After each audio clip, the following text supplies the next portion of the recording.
Hello friends, എല്ലാവർക്കും നമസ്കാരം. എൻ്റെ പേര് സന്ധ്യ. നമ്മൾ പുതിയൊരു വീഡിയോ ആയിട്ട് വന്നിരിക്കുകയാണ്. ഇന്നിപ്പം നാളെ എല്ലാണെന്ന് നിങ്ങൾക്കറിയാവോ? നാളെ തിരുവാതിരയാണ്, ധനുമാസത്തിലെ തിരുവാതിരയാണ്. ധനുമാസത്തിലെ തിരുവാതിര അറിയാമല്ലോ. നമ്മൾ കേരളത്തിലും തമിഴ്നാട്ടിലും ഒക്കെ ഉണ്ട് കേട്ടോ. ഒക്കെ നമ്മൾ സ്ത്രീകൾ വളരെ ആഘോഷിക്കുന്ന ഒരു പരിപാടിയാണ് ധനുമാസത്തിലെ തിരുവാതിര എന്ന് പറയുന്നത്. പക്ഷേ പുരുഷന്മാരും ആഘോഷിക്കുന്നതൊക്കെ ഉണ്ട് കേട്ടോ. ഇപ്പം എല്ലാവരും ഒന്നുമില്ല, എന്നാലും ഉണ്ട്. അപ്പോൾ നമ്മൾ സ്ത്രീകൾ കല്യാണം കഴിക്കാത്തവരാണെന്നുണ്ടെങ്കിൽ നല്ല ഭർത്താവിനെ ലഭിക്കാൻ വേണ്ടിയിട്ടും, അഥവാ കല്യാണം കഴിഞ്ഞവർ ഭർത്താവിൻ്റെ ആയുസ്സിനും ആരോഗ്യത്തിനും ഐശ്വര്യത്തിനൊക്കെ വേണ്ടിയിട്ട് നമ്മൾ നൊയമ്പ് നോക്കും. നൊയമ്പ് നോറ്റ് അരിയാഹാരമൊക്കെ ഉപേക്ഷിച്ച് ഉറക്കമുളച്ചിരുന്ന് ചെയ്യുന്ന പരിപാടിയാണ് തിരുവാതിര. അത് നമ്മൾ ഇവിടെ പരമശിവനെയും പാർവതി ദേവിയെയും അനുസ്മരിപ്പിച്ചാണ് ഇവിടെ തിരുവാതിര ആഘോഷിക്കുന്നത്. എന്ന് വെച്ചാൽ അത് അവരെ പ്രതീക്ഷിച്ചുകൊണ്ടുള്ളതാണ്, ഈ ദേവനെയും ദേവിയെയും. അതുപോലെ തന്നെ തിരുവാതിര എന്ന് പറയുന്നത് നമ്മുടെ പരമശിവൻ്റെ നാളുകൂടിയാണ്. അപ്പം ആ നാളിലാണ് പരമശിവൻ ജനിച്ചതെന്നാണ് നമ്മൾ കണക്കാക്കപ്പെടുന്നത്. എനിക്കിങ്ങനെ ആധികാരികമായിട്ടൊന്നും പറയാനറിയില്ല കേട്ടോ. എനിക്കറിയാവുന്നൊരു കാര്യം ഞാൻ പറഞ്ഞുള്ളത് തെറ്റുണ്ടെങ്കിൽ ക്ഷമിക്കുക. കൂടുതൽ അറിയാവുന്നവർ നല്ലതായിട്ട് കമൻറ്റ് ചെയ്യുക. ഓക്കെ, അപ്പോൾ അങ്ങനെയാണ് പറയുന്നത്. അപ്പോൾ എന്നാണെങ്കിലും തിരുവാതിരയുടെ അന്ന് രാവിലെ എഴുന്നേറ്റ് കുളിച്ച്, തലയിൽ എണ്ണയൊക്കെ നല്ലതായിട്ട് വെച്ച് കുളിച്ച് നല്ല ഡ്രസ്സെല്ലാം ധരിച്ച് രാവിലെ അരിയാഹാരം എല്ലാം ഉപേക്ഷിച്ച് നമ്മൾ സ്ത്രീകൾ നൊയമ്പ് നോക്കുന്നു. നൊയമ്പ് തോറ്റിരുന്ന് വൈകുന്നേരം നമ്മൾ ഈ നമ്മുടെ വീട്ടിൽ നട്ട് വളർത്തിയ മറ്റേ കിഴങ്ങ് വർഗ്ഗങ്ങളിലെ കപ്പ, ചേന, ചേമ്പ്, കാച്ചിൽ ഇതെല്ലാം കൂടെ കൂട്ടിയിട്ട് പുഴുക്കുണ്ടാക്കി. അപ്പോൾ ഈ നൊയമ്പ് പിടിച്ചിരിക്കുന്നവർ ആ പുഴുക്കൊക്കെ കഴിച്ച് തിരുവാതിര കളിച്ച് ഉറക്കമുളച്ചിരുന്ന് മുറുക്കി, അങ്ങനെയൊക്കെയാണ് പണ്ട് കാലത്ത് തിരുവാതിര ആഘോഷിച്ചുകൊണ്ടിരുന്നത്. എന്നാണെങ്കിലും ആചാരങ്ങൾ അത് അനുഷ്ഠിക്കാൻ തന്നെയുള്ളതാണ്. താല്പര്യമുള്ളവർ അനുഷ്ഠിക്കുക, അല്ലാത്തവരെ വിട്ടേക്കുക, എന്തായാലും വേണ്ടില്ല. പിന്നെ വേറെ എനിക്ക് ഞാൻ പറഞ്ഞില്ലേ, എനിക്ക് കൂടുതലൊന്നും അതിനെക്കുറിച്ചൊന്നും പറയാൻ അറിയില്ല. എന്നാണെങ്കിലും നമുക്കൊരു തിരുവാതിര പുഴുക്കുണ്ടാക്കാം. അപ്പോൾ അതിന് വേണ്ടിയിട്ട് ഞാനിപ്പോൾ വന്നത്, ഞാൻ അതിന് വേണ്ടിയിട്ടുള്ള കുറച്ച് ഇൻഗ്രീഡിയൻസ് ഇവിടെ എടുത്തു വെച്ചിട്ടുണ്ട്. അപ്പോൾ ഞാനിവിടെ എടുത്തു വെച്ചിരിക്കുന്നത് നിങ്ങളെ കാണിക്കുന്നത് അത് ഫുള്ളൊന്നും ഉണ്ടാക്കാനുള്ളതല്ല. കാരണം നമുക്കിവിടെ അധികം മെമ്പേഴ്സൊന്നുമില്ല. ഞാനും ഹസ്ബൻഡും 2 മക്കളും ഉള്ളൂ. അപ്പോൾ കുറച്ചേ ഉണ്ടാക്കുന്നുള്ളൂ. എന്നാലും ഞാൻ അതെല്ലാം ഒന്ന് എടുത്തു വെച്ച് നിങ്ങളെ കാണിച്ചു എന്ന് മാത്രമേ ഉള്ളൂ കേട്ടോ. പിന്നെ അതുപോലെ തന്നെ വേറൊരു പ്രത്യേകത, തിരുവാതിരയുടെ അന്ന് നമ്മൾ കുളിച്ച് കഴിയുമ്പോഴത്തേക്കും കുറി തൊടുന്നത്. അപ്പോൾ ഞാൻ തൊട്ടേക്കുന്ന കേട്ടോ 2 ടൈപ്പ് എന്ന് വെച്ചാൽ, ഒന്ന് മഞ്ഞൾ കൊണ്ട് ഉള്ള കുറിയും, രണ്ടാമത് ചന്ദനം കൊണ്ടുള്ള കുറിയും. നമ്മൾ ദേവീക്ഷേത്രങ്ങളിൽ ചെല്ലുമ്പോഴാണ് നമുക്ക് ദേവിയുടെ അടുത്ത് ചെല്ലുമ്പോഴാണ് നമുക്ക് മഞ്ഞൾ കൊണ്ടുള്ള പ്രസാദം കിട്ടുന്നത്. ദേവന്മാരുടെ അടുത്ത് ചെല്ലുമ്പോഴും നമുക്ക് കിട്ടുന്നതാണ് ചന്ദനം കൊണ്ടുള്ള പ്രസാദം. അപ്പോൾ ഈ ദേവിയെയും ദേവനെയും, പാർവതി ദേവിയെയും പരമശിവനെയും പ്രതീക്ഷിച്ചുകൊണ്ട്, അല്ലെങ്കിൽ അവരെ സ്മരിച്ചുകൊണ്ടാണ് നമ്മൾ ആ കുറി പോലും തൊടുന്നതെന്നാണ് പറയുന്നത്. അങ്ങനെയുള്ള വേറെ ഒത്തിരി കാര്യങ്ങളൊക്കെ ഉണ്ട്. അപ്പോൾ നമുക്ക് അതിനകത്തേക്ക് കടക്കാൻ എനിക്കറിയില്ല പറയാനും കൂടുതൽ. അപ്പോൾ എന്നാണെങ്കിലും സംഭവം ഏകദേശം മനസ്സിലായല്ലോ.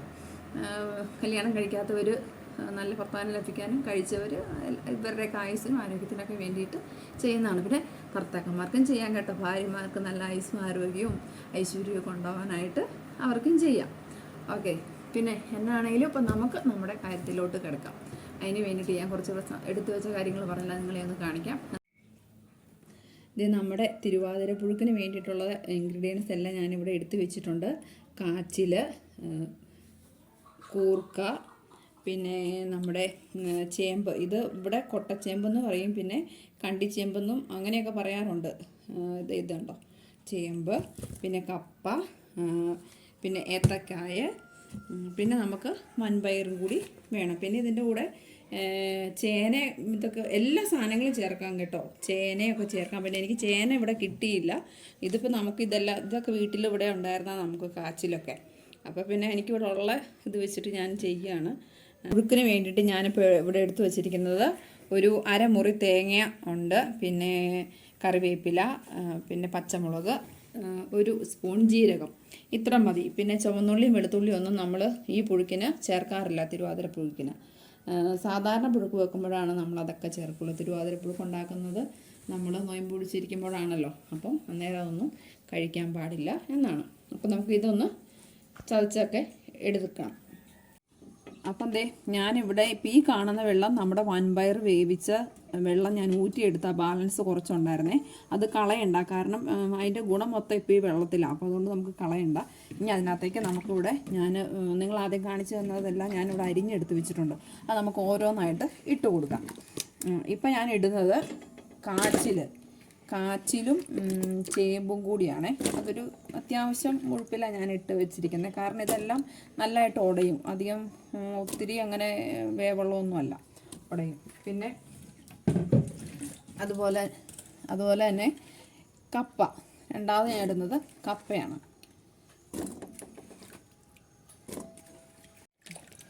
പിന്നെ അതിൻ്റെ മുകളിൽ നമ്മുടെ ഏത്തക്കായാണ്. ഏത്തക്കായ ഇട്ടിട്ട് ഇതൊക്കെ ഞാൻ ഇതിനൊന്നും അളവ് പറയണില്ല, കാരണം നമ്മുടെ വീട്ടിൽ ഉള്ള ആൾക്കാരുടെ എണ്ണം അനുസരിച്ച് നിങ്ങൾ ചെയ്യുക. പിന്നെ ഏത്തക്ക ഇത് കണ്ടോ, ഏത്തക്ക അരിയുമ്പോഴത്തേക്കും ഞാൻ അതിൻ്റെ ആ സൈഡ് പരിപ്പ് ചെത്തി കളഞ്ഞിട്ടുള്ളൂ, അല്ലാണ്ട് തൊലി കളഞ്ഞിട്ടില്ല. ഫുള്ള് തൊലി അങ്ങനെ കളയണ്ട കേട്ടോ. അടുത്തത് കൂർക്കയാണ്. കൂർക്ക ഇട്ടു. ഇതിനകത്ത് വെള്ളം ഒഴിക്കുന്നതെന്ന് വെച്ചിട്ടുണ്ടെങ്കിൽ നമുക്കിത് ഒരു ഇച്ചിരി എരിശ്ശേരി പോലെ ഇച്ചിരി അയഞ്ഞിരിക്കുന്നു, സ്പൂണും കൊണ്ട് കോരി കഴിക്കാൻ പാകത്തിന് ആ ഒരു രീതിയിൽ നമുക്കിത് കിട്ടണം കേട്ടോ. നമ്മൾ പിന്നെ ഒരു കാര്യമുണ്ട്, സാധാരണ പുഴുക്ക് പോലെ ഇതിൻ്റെ വെള്ളം നമ്മൾ വാട്ടി ഊറ്റി കളയുമൊന്നും ചെയ്യരുത് കേട്ടോ. ഇത് ഞാൻ ഇത്രയും വെള്ളം ഒഴിച്ചു. ഇനിയിപ്പോൾ അഥവാ ഇച്ചിരി കുറവാണെങ്കിൽ നമുക്ക് അരപ്പ് ചേർക്കുമ്പോഴത്തേക്ക് ആ കൂട്ടത്തിൽ നമുക്ക് ചേർക്കാം. പിന്നെ ബാക്കി ഞാൻ പറയാം. ഇപ്പം എന്നാണെങ്കിലും ഞാൻ നേരത്തെ വെള്ളം ഒഴിച്ചിട്ട് അടുപ്പേ വെക്കാൻ പോവാം. നമ്മുടെ ഇതൊന്ന് നല്ലതായിട്ട് തിളച്ച് വന്നിട്ടുണ്ട്. നമുക്കത് നോക്കാവേ. ഞാൻ ഉപ്പിട്ടില്ലായിരുന്നു, അപ്പോൾ ഇപ്പം തിളച്ചെല്ലാം കഴിഞ്ഞ് കഴിയുമ്പോഴത്തേക്കും ഞാൻ ഇച്ചിരി ഉപ്പിട്ട് കൊടുക്കുവാണേ. എന്നിട്ട് നമുക്ക് ഒന്ന് ഇളക്കിയും കൂടെ വെക്കാം. പിന്നെ ഞാൻ വൻപയർ വേവിച്ചത് ഉപ്പിട്ടാ കേട്ടോ. വൻപയർ ഞാൻ ഉപ്പിട്ട് വേവിച്ച് വെച്ചിട്ടുണ്ട്, അത് ഞാൻ ചേർക്കുമ്പോൾ കാണിച്ചു തരാം. അപ്പോൾ ഇത് ആയിട്ടില്ല, കുറച്ചുകൂടെ ഒന്ന് നല്ലതായിട്ട് ആവട്ടെ. നല്ലതായിട്ട് വെന്ത് നല്ലതായിട്ട് ഉടയണം. അപ്പോൾ അത്ര നേരം അതവിടെ ഇരിക്കട്ടെ. നമ്മുടെ പുഴുക്കിൻ്റെ സാധനങ്ങളെല്ലാം വെന്തിട്ടുണ്ട്. നമുക്ക് അതിനകത്തേക്ക് ഇനി നമ്മൾ ചതച്ച് വെച്ചിരിക്കുന്ന അരപ്പും വേവിച്ച് വെച്ചിരിക്കുന്ന പയറും കൂടി ചേർത്ത് നല്ലതായിട്ട് മിക്സ് ചെയ്തെടുക്കാം. ഇത് കണ്ടോ, നല്ലതായിട്ട് വെന്തുടഞ്ഞിട്ടുണ്ട്. ഇനിയിപ്പം ഞാൻ വേവിച്ച് വെച്ചിരിക്കുന്ന പയർ പറഞ്ഞില്ലേ, ഇത് ഞാൻ ഇട്ട് കൊടുക്കുവാണേ. പിന്നെ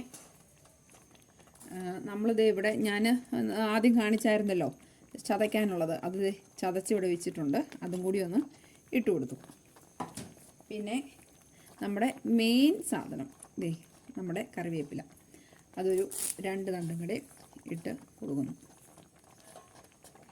ഇനി ഇതിനെ ഒന്ന് ആവി കയറാനായിട്ട് ഇങ്ങനെ ഒന്ന് വെച്ചിട്ട് നമുക്ക് ആവി കയറ്റാം. എന്നിട്ട് നമുക്ക് നല്ലതായിട്ട് ഇളക്കിയെടുക്കാം. അരപ്പിനൊന്ന് ആവി കയറട്ടെ. നമ്മുടെ പുഴുക്ക് ഞാനിപ്പം നല്ലതായിട്ട് ഇളക്കി നല്ലതേ ഒരു പരുവത്തിലായിട്ടുണ്ട്.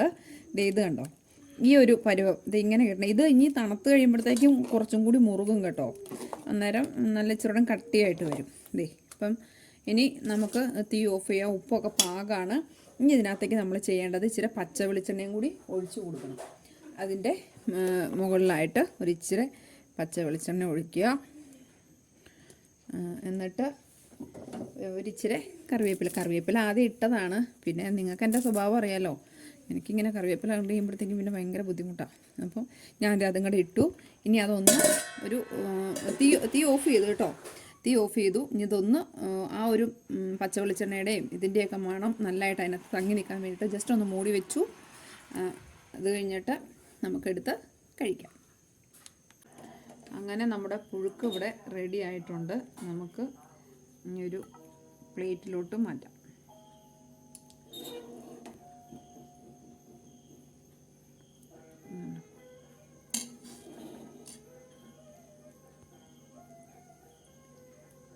ഇത് ഇടണം കാണിക്കണേ. കണ്ടോ, അപ്പം നല്ല കറക്റ്റ് ആ ഒരു കഴിക്കേണ്ട ആ ഒരു പാകമായി വന്നിട്ടുണ്ട്. നമ്മൾ ആദ്യം ഇച്ചിരി ലൂസായിട്ടായിരുന്നു ഇരുന്നത്, പക്ഷെ ഇപ്പം നല്ല ഇതായിട്ട് വന്നിട്ടുണ്ട്. കണ്ടോ, ഇതാണ് നമ്മുടെ തിരുവാതിര പുഴുക്ക്. നമുക്ക് വേണമെങ്കിൽ ഒന്ന് ടേസ്റ്റുകൾ ചെയ്ത് ഞാൻ കാണിച്ചു തരാം. നല്ല ചൂടൊക്കെ ഉണ്ട് കേട്ടോ. കഴിഞ്ഞ പ്രാവശ്യവും ഞാൻ ചൂടെടുത്ത് കഴിച്ച് എൻ്റെ പുള്ളിപ്പോയി. ഇപ്രാവശ്യവും ഞാൻ അതുകൊണ്ട് ഇച്ചിരി എടുക്കുന്നുള്ളൂ, ജസ്റ്റ് ഒന്ന് നിങ്ങളൊന്ന് കാണിക്കാൻ വേണ്ടിയിട്ട്. നല്ല ചൂടുണ്ട്, ആവി വറക്കുന്നുണ്ട്. ടേസ്റ്റ് ഉണ്ട്, ചൂടങ്ങനെ കുഴപ്പമില്ലാത്ത ചൂടാട്ടോ.